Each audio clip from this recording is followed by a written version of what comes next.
Right, it's coming as quickly. 2025 season.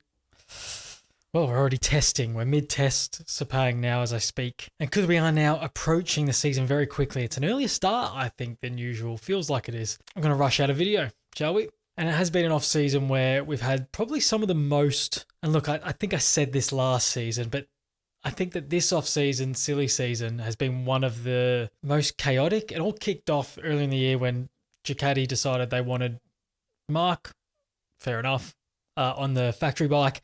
And then the dominoes just went after that. A huge shake-up. Probably the biggest, like I said, the biggest we've probably had in a long time. I think it's even bigger than the Mark to Ducati switch in the first place, which sort of shuffled things a little bit. But this has moved everyone everywhere. We've got few rookies coming in. It's a big reset. There's guys, different manufacturers all over the place. Let's rank them. Let's look at 22 lads, 11 teams, rider lineups, and sit here in our front room and judge people who are far more talented than us and rank them into a top 11 to 1. Let's rank them. Best lineups of the 2025 MotoGP season. And we'll start at 11, of course, at the bottom. Very last. I've got LCR Honda. Now, whilst I am a big Zarco guy, I like Johan Zarco. I think he's brilliant. I think he still offers a lot. I thought he was the best Honda last season. To have him at the bottom, maybe harsh on him, but it's a team game. Well, this bit is anyway. I've got to say, Somkiat Chantra, lovely lad. He looks like a really nice guy. Has to be the most underqualified rider in MotoGP we've had for a long time. I'm just racking my brain as to when we had a rider with that sort of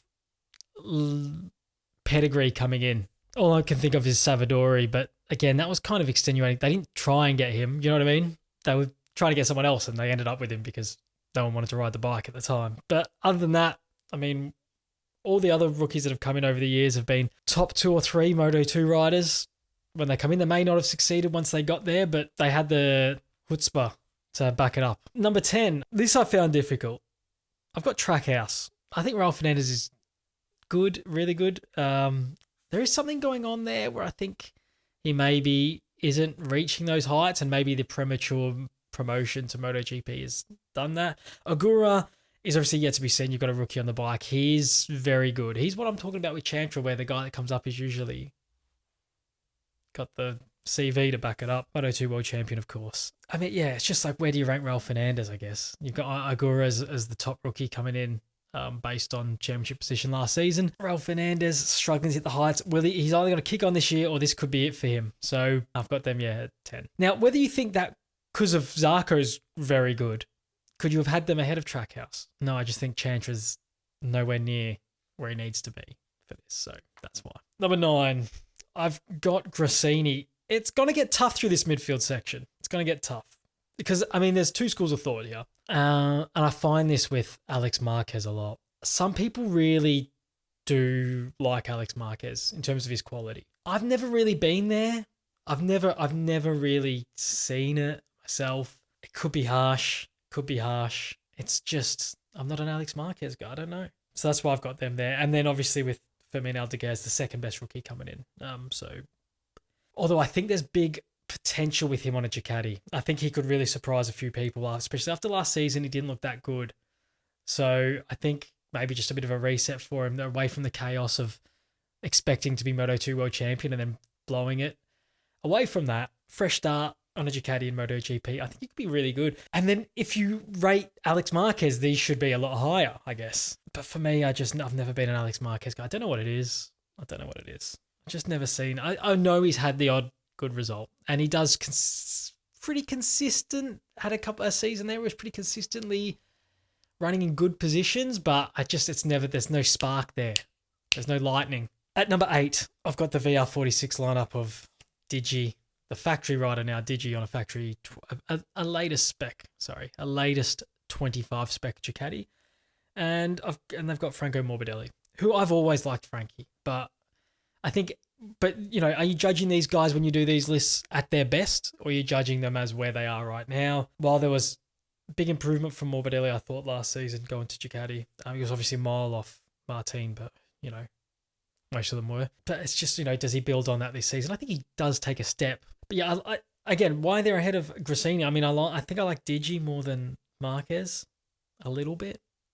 But again, Digi, I'm not completely sold on. And Morbidelli, I know at his best, I keep going back to this with him, but it's not. Yeah, as he is right now, yeah, I don't know. Could swap those. Possibly is contentious again with the next one because I've got Pramac. A lot of people will just look at Miller and Oliveira and go, no. Been there, done that, and they're never going to get there again. So I have got them ahead at 7. I just think when you've got, 7 race wins between them, and both of them, at any moment can be really quick. We saw it with Miller last season, was nowhere a lot of the time, really struggled, and then randomly would just pop up here and there and have be running near the front. So both of them are capable of that, and I think you'll probably see, obviously not with the Yamaha, but everything being equal, I think you'd probably see them pop up at the front more than the 2 teams I'd mentioned before them. Everyone's going to have their own opinion on which order that goes in for those 3 teams anyway.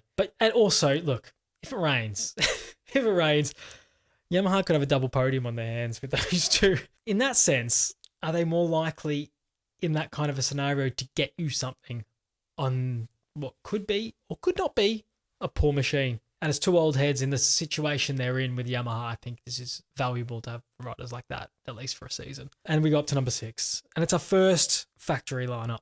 It's the Honda lineup. Joan Mir and Luca Marini. It's harsh when you always have to put a world champion low or mid of the order. And while I like Luca Marini as well, both of them really struggled last season.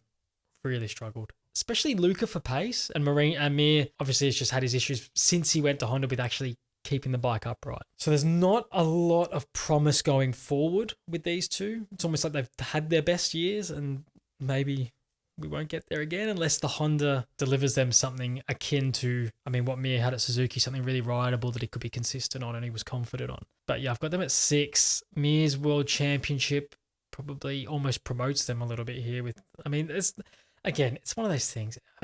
It's one of those things where, is there bad riders in MotoGP? No. There's no bad riders. So you're comparing good guys against really good guys against pretty good guys. So you've got to squeeze them in somewhere. Honda's at 6. As we go up to the top 5 now, I've got Hervé's Tech Trois squad of Enea Bastianini and Maverick Vinales. With Maverick Vinales, I'm not big on him either, to be honest. I think he's just about to go into the same category as Miller and Oliveira by the end of this season.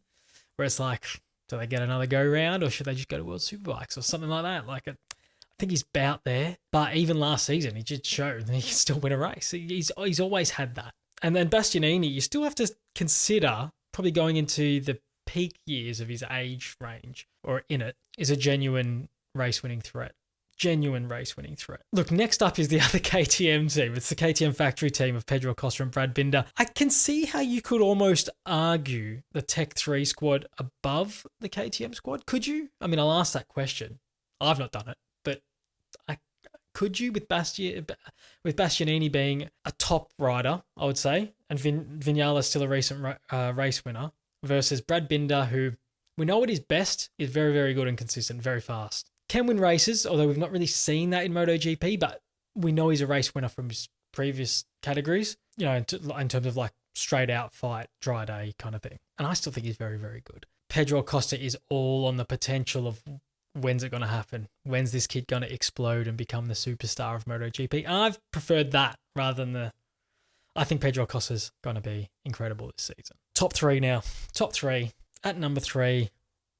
Could have gone one or two ways this. I've gone with Aprilia. The current reigning and defending Jorge Martin world champion.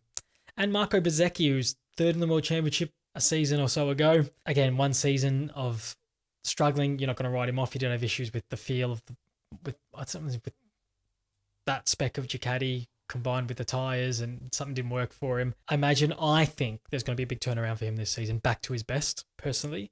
And I don't think the gap between Martin and Bez is going to be as big as everyone thinks, especially now with Martin missing a bit of testing early in the season. Unlucky for him with the injury. But yeah, I think this is really strong. Obviously you've got the current world champion on your bike. It's really strong. And really, it was a coin toss between this and who I've got in second. But I have landed this way. And the main thing is, there's someone in the next team who I really think is impressive. But yeah, I'm almost questioning myself now. But okay, at number 2, it's Yamaha. It's the Yamaha team, Fabio Quartararo and Alex Rins. Now, it's very much Rins versus Bezzecchi and Martin versus Fabio. And you'd be like, well, Martin was so good last season, so good. How could you put him below Fabio there? I still think Fabio's almost the best on the grid. Still do. I still do. And I was really impressed with him last season on a poor bike. The results, some of the results he got out, and some of the performances when he, I'm thinking for like Le Mans and places like that where he didn't even get the result, but geez, he was good. He's so good, this guy. He is so good. And I've got them second. And then like Rins versus Bez is an interesting one because on talent, I think Rins is incredible, but he get a lot of injuries and things like that, and he spent a lot of time off the bike over the years, and I think that's affected him a little bit. He's had to bounce, from bike to bike same with me. If he managed to just stay at Suzuki and Suzuki just cracked on at that level, then the two of them would have been brilliant together within that team. But bouncing from bike to bike now and a couple of injuries, and it's been hard for him. But I think you look back at him as a good race winner and a potential title contender on the right bike at his best. And yeah, I've got them at number 2, and I just think Fabio's unreal. This guy could be the best rider on the grid. Could be still. Could be. Which of course means number 1, there's no shocks here, no surprises, and no prizes for guessing that it would have been Ducati factory team at the top. Lenovo Ducati. And yeah, you've got Pecco Bagnaia, double world champion and title contender, with Marc Marquez, the only real great on the grid. And that's it. That's your 11 teams ranked from 11 to 1. Give me your rankings in the comments, please, because I'm still looking at it now going, I could swap a few, but I've landed on that this morning when I did it, when I wrote them all down, and that's where we're at. The start of the season's coming quickly, so start getting into excitement MotoGP mode. I'm going to go watch some more testing. See you on the next one.